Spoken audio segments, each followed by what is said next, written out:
Вітаю, в ефірі новини громад і далі докладніше про те, що відбулося у нашій області.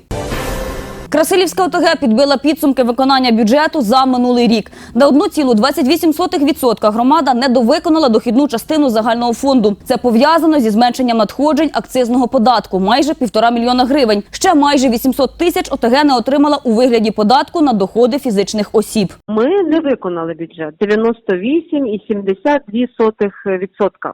Не дотягнули. Але ми йшли на такий показник свідомо. За 9 місяців ми мали перевиконання бюджету, більше 104%. І ми максимально уточнили, збільшили дохідну частину нашого бюджету, щоб мати можливість тоді, в сприятливі погодні умови, виконати ще ряд хороших робіт для покращення благоустрою. Комунальний автопарк Понінківської ОТГ поповнився. Наприкінці минулого року громада придбала спецтехніку. Це трактор, навантажувач, причеп, снігоприбирач, подрібнювач деревини тощо. Комунальну техніку Понінківська ОТГ закупила за рахунок державної субвенції. У Староушицькій ОТГ з'явиться центр надання адміністративних послуг. ЦНАП у форматі відкритого простору створить за підтримки програми «Юліт з Європою». Облаштування опенспейсу фінансуватиме Європейський Союз. Відкриття сучасного ЦНАПу у громаді запланували на літо. По програмі з Юлітом, який ми працюємо, плануємо до травня місяця виконати ті всі умови, зробити ремонт приміщення. І я думаю, що з травня місяця вже ми будемо працювати над відкриттям ЦНАПу.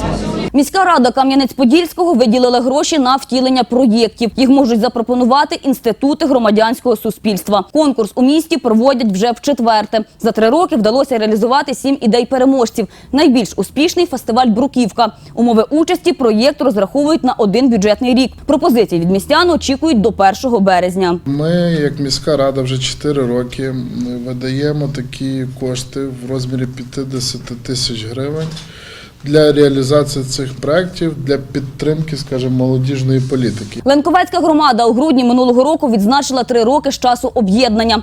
За цей час вдалося відремонтувати відрізок дороги Вишневе-Марківці, придбати 2 шкільних автобуси. А у грудні 2019-го в ОТГ завершили будівництво 2 котелень у школах. У планах на 2020-й розширення мережі водогонів та освітлення. Для цього сподіваються залучити кошти інфраструктурної субвенції та власні. Бюджет громади складає 45 мільйонів гривень.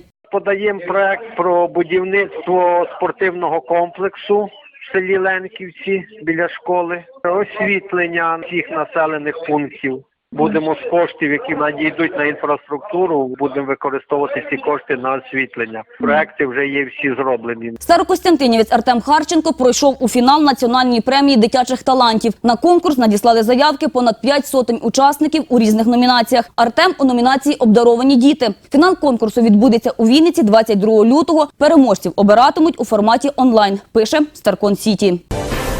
Це були усі новини громад на сьогодні. Більше про життя околиць нашого краю розкажемо у наступних випусках.